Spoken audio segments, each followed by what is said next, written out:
Hey, what's going on, everybody? Justin here, and since I'm participating in the Medievalathon during the course of the month of May, I thought it'd be kind of neat to do a medieval history book recommendation type video with some of my favorite authors and titles and that sort of thing. I have 3 shelves worth here of medieval history books. Oh, over there. One day when I get to the tour, you'll actually get to see them. But I'll leave a link to my TBR video for that readathon, so you can see which medieval history books that I'm reading during the month of May. And if you are doing the Medievalathon, do know that you don't actually have to read just medieval history books and stuff. It's just kind of like a medieval themed kind of event. But yeah, let's go ahead and get started with some medieval Middle Ages recommendations. I'm going to start off with a couple of popular history writers that write in kind of like a nice easygoing general style for people that are into like hardcore history or like really like academic nonfiction works and stuff.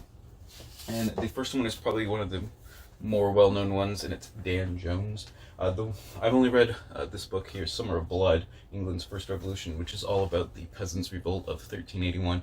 One of my favorite events from medieval history. I think like 4 or 5 other books just on that event, where after sort of the bubonic plague sweeps England, essentially a lot of the peasants and stuff kind of like had some sort of like had an uprising where they were trying to like demand better payment and stuff, since their labor was worth more because of like the manpower shortages and stuff. And a lot of the feudal government at the time, the monarchy and whatnot, tried to like kind of stem the tide of like rising wages by forcing like workers to only accept, like, instead of like a minimum wage, there was like a maximum wage kind of imposed, and taxes and whatever, and it just didn't go over well. But anyways, it's all about sort of the Peasants' Revolt. London was essentially besieged and stormed a little bit. The Exchequer, which is kind of like the Secretary of the Treasury, was executed, basically. So yeah, it's a pretty intense rebellion. But anyways, it was a really fun read. I read this several years ago.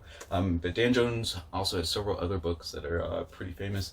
He has a book on the Plantagenet. I think he has a book on the Crusades. I think he has a book on, I think, Magna Carta. So he's got several medieval history books, and like I said, he's a really prominent, popular historian that people really seem to enjoy. And it's just, like I said, it's really good, easygoing style, quick, fun read. Alright, for another popular historian, he started off as a podcaster. I'm not sure if he still does it, but it's Alaris of Brown. This one is the Seawolves, A History of the Vikings. I've also read a book on the Normans that he's written. Now, maybe not super spectacular, like mind-blowing or anything, but they are really good popular histories kind of getting into the subject matter at hand. And I think he has a couple other titles, like in medieval history. I think he has one on Byzantium, I'm pretty sure, called like Lost to the West. And I think he has another one on the Crusades as well, for medieval history topics.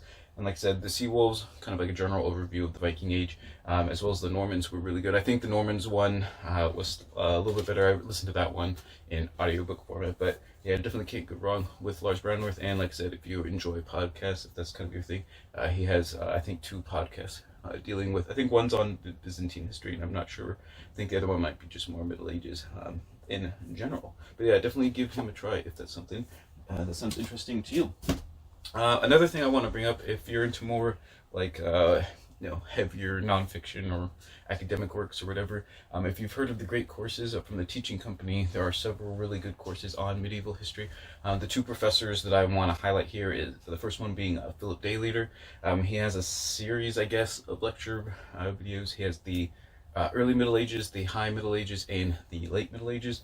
I'm going to listen to the High Middle Ages during this month, and that's actually going to be a read listen. I listened to it several years ago, though I will be going on to the Late Middle Ages sometime later this year. The Early Middle Ages is really fantastic as well, kind of dealing with from the era of Diocletian, around the Roman Emperor Diocletian, around that would be around the year 300 CE, down through about the reign of Charlemagne in the 800s and 900s. Or, well, I get Charlemagne in the 800s. I can't remember if he covers the entire Frankish Empire in that lecture or not. But anyways, he does really good with his medieval history, covering all kinds of topics, not just like kind of the military political narrative. He does do a good job kind of going over like all the kind of like religious controversies, kind of that is a big deal during the early Middle Ages and late antiquity, things like that.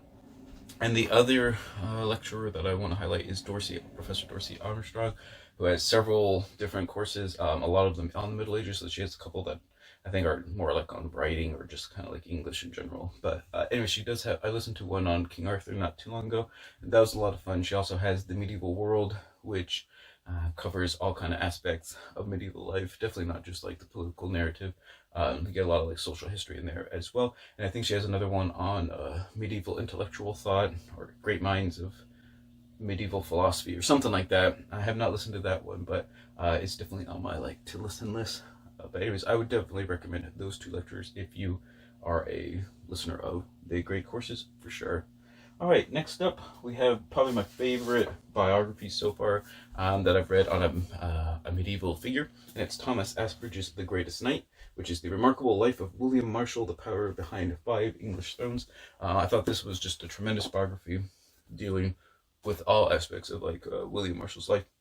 And the big takeaway for me was how he kind of reacted and behaved a little bit different, like in subtle different ways with each of the different rulers that he was a knight for, whether that was Richard or King John, just kind of different things going on, and kind of it does a great job kind of explaining the kind of feudal hierarchy and how one sort of navigates that that world schematic, that world kind of worldview. I don't know why I was having a hard time thinking of worldview. But anyways, it is a lot of fun. There is a lot of action with William Marshal's life, so it's not like a dry biography if people are afraid of those sometimes. There is a lot going on in William Marshal's life, so the narrative goes on pretty good, but definitely my favorite biography from a medieval figure. All right, next up we'll do my favorite social histories on medieval topics, and it's this trilogy of books by Francis and Joseph Yees. We have Life in a Medieval Village, Life in a Medieval City, and Life in a Medieval Castle. I read the first two. I have to get to Life in a Medieval Castle at some point. Life in a Medieval City is probably my favorite social history work in general, not just on the Middle Ages, but the authors, they do a great job just kind of detailing how someone actually lived in the medieval period. Especially, like I said, medieval city, basically every profession is kind of covered in, how one navigates, being in a guild from, apprentice to like journeyman and then like master, whatnot, whether you're a peasant in a medieval village, kind of like what your home is like, what you're eating, what you're doing like on a day-to-day basis, stuff like that. Just a really fun time. And Life in Medieval City also covers a little bit more on other social topics, such as like how is like a medieval marriage like actually conducted, and like funerary rites and whatnot, stuff like that. It's just really fun. You get a really good feel of how life actually was for these medieval people. And one other thing with these ones, I'm not sure which one the castle is going to be, but what the authors seem to be doing is highlighting a specific region as like their main like focal point, and then as like kind of like an archetype. With Life in a Medieval Village, there's a village in rural England, and Life in a Medieval City is like a small burg in I want to say it was northern France. I'm not sure about the castle one, obviously, because I haven't read it, but definitely check these out if social history sounds like something that you're interested in.